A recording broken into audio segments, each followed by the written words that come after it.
Ni siawe ni te amur na umbasana kul me fawe.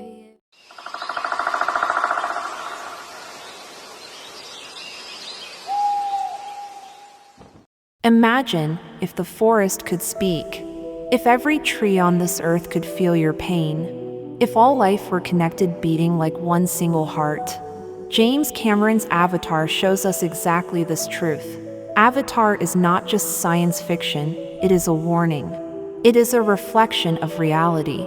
And the surprising fact is the Buddha revealed this very truth 2,500 years ago.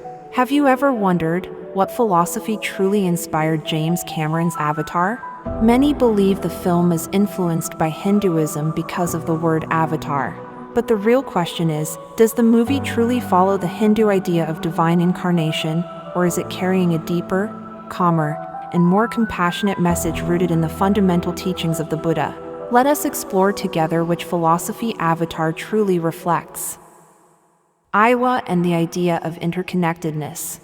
Interconnectedness means interdependence. Every life, every event is connected. It means all beings and events are connected, so any action on one affects the others. This is the Buddhist principle that we clearly see in Avatar. The energy of Pandora is Eva. Many people connect her to Brahma or God in Hinduism, but when we watch the movie, we see that Eva is not an all-powerful deity. She does not perform miracles by will. She is only the energy of nature, a power that connects all living beings. This idea in Avatar matches with the Buddhist teaching of Pratityasamutpad, interdependent origination.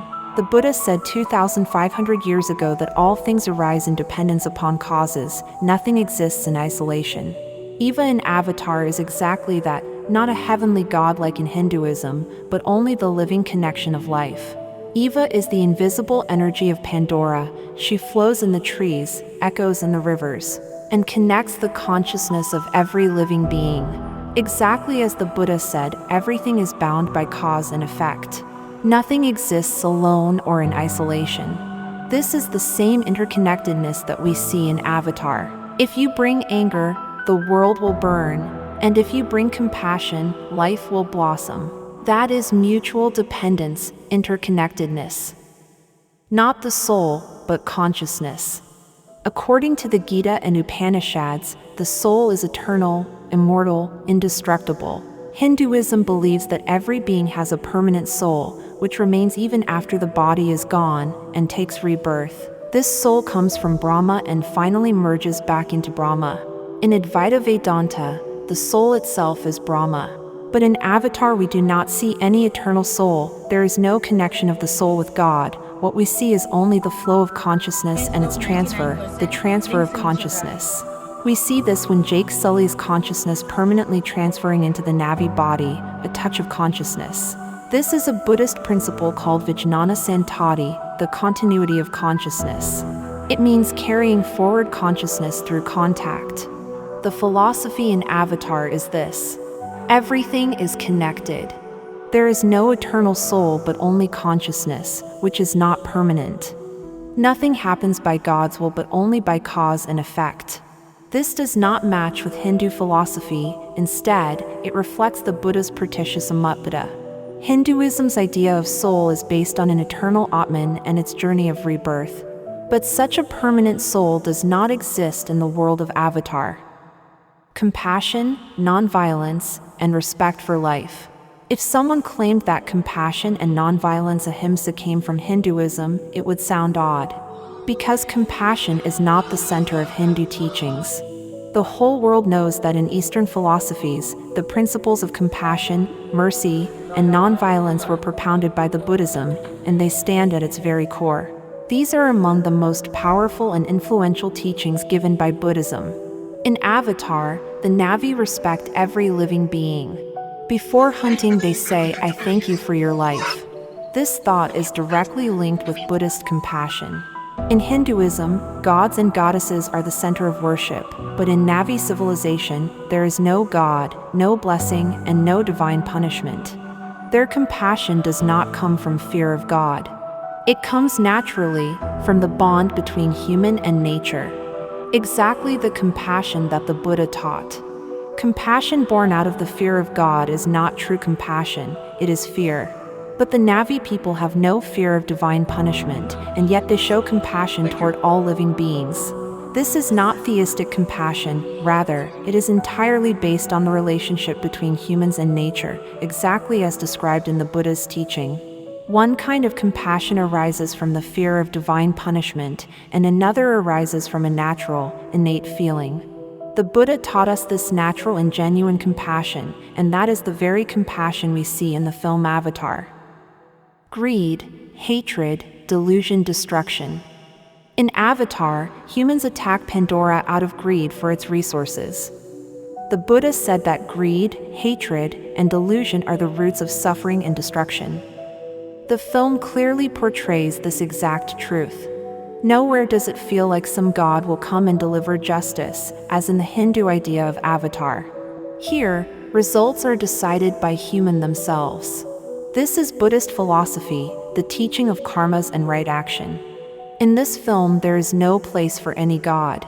There is only karmas, results, and real justice. Vipassana and transformation. Vipassana means insight, looking within the mind to see what wrong we are doing. This is a Buddhist teaching. In Avatar, Jake Sully looks inside himself.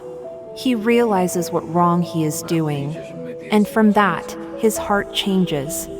Transformation through Vipassana is exactly what Buddhism teaches. The principle of renunciation. At the end, Jake Sully renounces his former human life. He abandons Earth's material world and embraces the natural life of Pandora. To renounce human civilization forever and embrace the life of the forest seems inspired by the Buddha's renunciation of the world, when the Buddha left human society and went into the forests. Equality towards all beings. The whole world knows that equality towards all living beings is a central principle of Buddhism. This is not the principle of Hinduism, because the scriptures of Hinduism speak of caste and divisions among humans. Even among humans, let alone animals. Equality of all living beings was taught by the Buddha. In Avatar, all beings are connected through the one universal consciousness.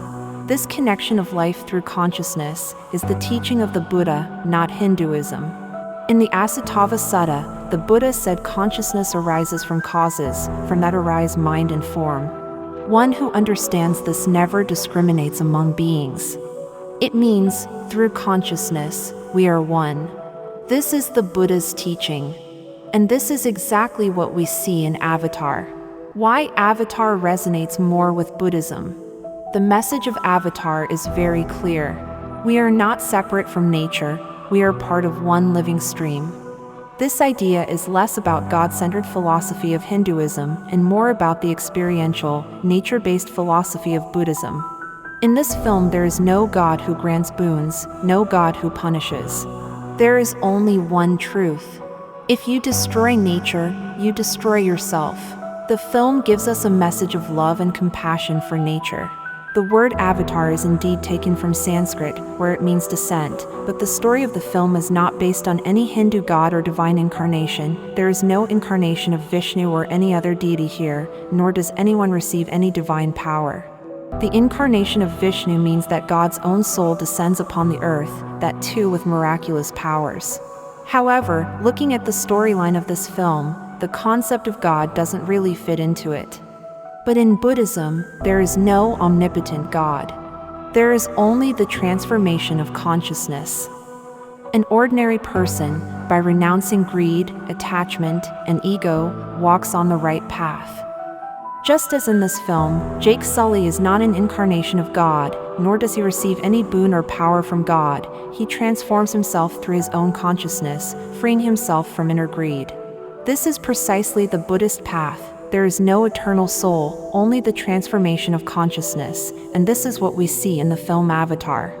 In Avatar, no miraculous God descends in an incarnation, but ordinary humans connect with each other through their consciousness. This idea matches with Buddhist principle Pratishyasamattapad, the interconnectedness, and Anatma no self. That is why calling this film influenced by Buddhism becomes very simple. So what do you think? Tell us your thoughts in the comments, and if you liked this reflection, don't forget to like the video and subscribe to the channel so we can continue sharing such insights with you. Thank you. Stay blessed. Trying to understand this deep connection that people have to the forest. She talks about a network of energy that flows through all living things. She says, all energy is only borrowed, and one day you have to give it back.